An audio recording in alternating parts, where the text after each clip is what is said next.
आज सोनालिका ई गुरुकुल में हम आपके लिए लेकर आए हैं वदिया सिंह और स्पार्कल ग्रह की कहानी। एक बार पंजाब के होशियारपुर गांव में वदिया सिंह नाम का एक किसान रहता था। वो बहुत ही खुशमिजाज और मिलनसार आदमी था। एक दिन वो अपने खेतों में घूम रहा था, तभी उसने एक बड़े से आग के गोले को बड़ी तेजी से जमीन पर गिरते हुए देखा। धड़ाम! जोर से आवाज आई। वदिया सिंह दौड़ा दौड़ा उस आग के गोले के पास पहुंचा। जब उसने नजदीक जाकर देखा तो उसे पता चला कि वो तो एक अंतरिक्ष यान था, जो कि बिल्कुल एक घोंसले में पड़े चिड़िया के अंडे जैसा लग रहा था। पर उसमें से काफी धुआं निकल रहा था, मानो कुछ जल रहा हो। तभी उसकी नजर उस यान के दरवाजे पर बने एक अजीब से चिन्ह पर पड़ी।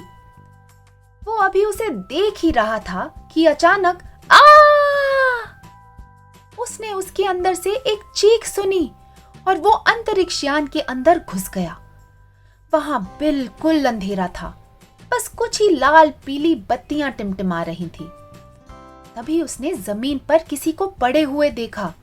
वो तभी समझ गया कि ये पायलट ही होगा, जिसने घायल होकर चीख लगाई थी। वदिया सिंह ने उस पायलट के हाथ पकड़े और उसे खींचकर यान से बाहर निकालने लगा।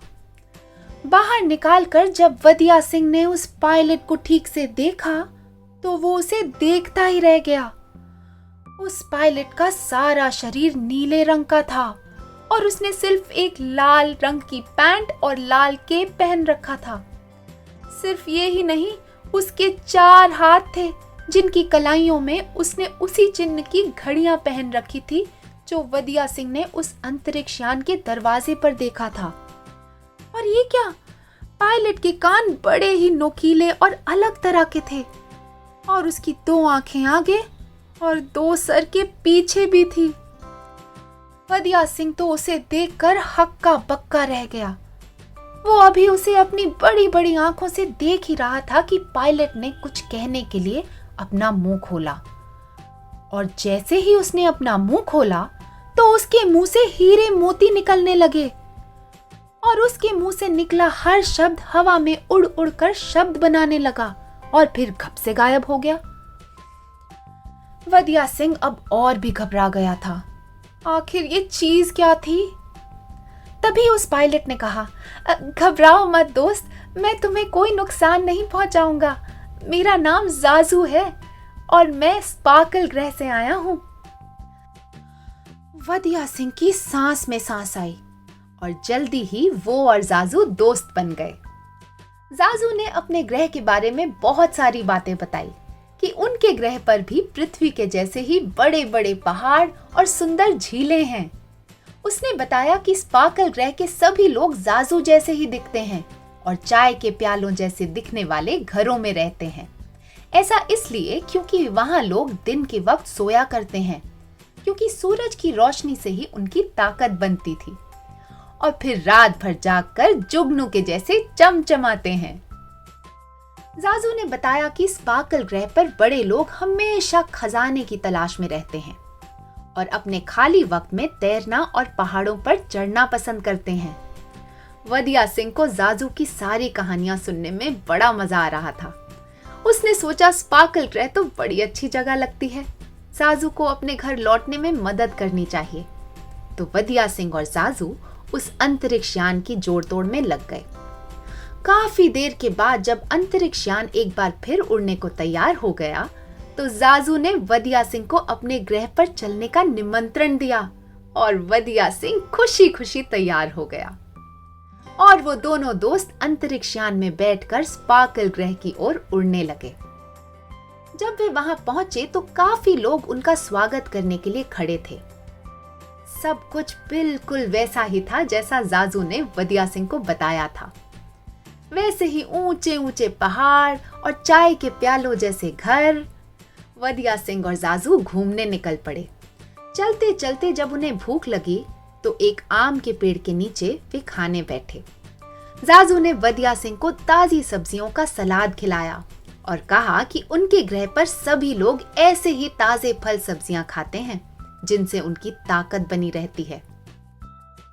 वदिया सिंह को सलाद इतना पसंद आया कि उसने जाजू से एक प्लास्टिक की थैली में उसे बांध कर देने को कहा, जिससे कि वो उसे अपने घर ले जाकर बाद में भी खा सके। लेकिन जाजू ने उस सलाद को एक कपड़े की थैली में बांधकर वदिया सिंह को दिया और बताया कि उनके ग्रह पर प्लास्टिक का उपयोग नहीं होता है। वदिया सिंह तो ये सुनकर बड़ा आश्चर्यचकित हो गया।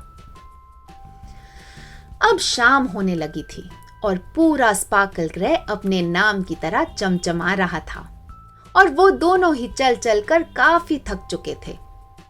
तभी जाजू ने एक 3D प्रिंटर से 2 चमचमाती साइकिलें प्रिंट की और एक बार फिर दोनों उन साइकिलों पर सवार होकर घूमने निकल पड़े। पर वो साइकिलें तो जमीन से ऊपर हवा में चल रही थी और वदिया सिंह की आंखें उन्हें देखकर खुली की खुली ही रह गई। अचानक उनकी नजर एक बीगल कुत्ते पर पड़ी, जिसका पांव एक बड़े से पत्थर के नीचे फंस गया था। ये देखते ही जाजू भागते हुए उसके पास पहुंचा और उसने बड़ी ताकत लगाकर उस बड़े से पत्थर को हटाया और उस कुत्ते के फंसे हुए पांव को मुक्त कर दिया। वदिया सिंह को ये बात छू गई और वो सोचने लगा कि पृथ्वी के लोग भी अगर जानवरों से इतना प्यार करते तो कितना अच्छा होता। अब घूमते घूमते वे दोनों बहुत ही सुंदर फलों के बागीचे में पहुंचे। जाजू ने कुछ ताजे फल तोड़े और वदिया सिंह को बताया कि स्पार्कल ग्रह पर सभी लोग अपनी अपनी फल सब्जियां उगाते हैं और सभी बच्चे अपने जन्मदिन पर एक पौधा लगाते हैं। जाजू की ये बातें सुनकर वदिया सिंह गहरी सोच में पड़ गया। वो सोचने लगा कि पृथ्वी पर पौधे लगाना तो छोड़, लोग कितनी बेरहमी से हर जगह कूड़ा फेंककर उसे नष्ट कर रहे हैं।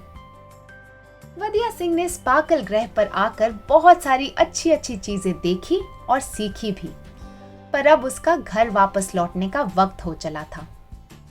वदिया सिंह ने जाजू का धन्यवाद किया और अंतरिक्ष यान में बैठकर अपने घर की ओर निकल पड़ा और उसने पृथ्वी को एक बेहतर स्थान बनाने की ठान ली। घर वापस पहुंचते ही वदिया सिंह ने बदलाव लाने की योजनाएं लागू करना शुरू कर दिया और देखते ही देखते उसने गांव के सारे बच्चों को इसका पाठ पढ़ाया। प्लास्टिक का उपयोग बंद कर उसने उन्हें अखबारों से थैलियां बनाना सिखाया और चीजों को रिसाइकल करना भी सिखाया। उसने उस गांव के हर एक बच्चे को अपने जन्मदिन पर एक पौधा लगाने और उस पौधे को अपना नाम देना शुरू करवाया। वदिया सिंह ने बच्चों को जानवरों का ख्याल रखना और उनसे प्यार करने का पाठ भी पढ़ाया। उसे उम्मीद है कि सभी लोग इसी तरह से पृथ्वी की देखभाल करेंगे। कुछ ही हफ्तों बाद जब वदिया सिंह अपने खेतों से वापस लौट रहा था, तो उसने अपने घर के बाहर एक चमचमाती हुई साइकिल देखी, ठीक वैसी ही जैसी उसने स्पार्कल ग्रह में अपने दोस्त जाजू के साथ चलाई थी। लेकिन इस साइकिल के पीछे एक कल्टीवेटर जुड़ा हुआ था और उस पर जाजू की एक चिट्ठी भी थी। उसने वदिया सिंह का शुक्रिया अदा करने के लिए खास उसके लिए भेजी थी, जिससे कि उसे खेती करने में आराम हो। और उस चिट्ठी में वदिया सिंह को स्पार्कल ग्रह आने का निमंत्रण भी था। सोनालिका ई गुरुकुल ऐसे ही आपके लिए रोमांचक कहानियां लाते रहेंगे, जिससे आपको हर बार कुछ नया सीखने को मिलेगा।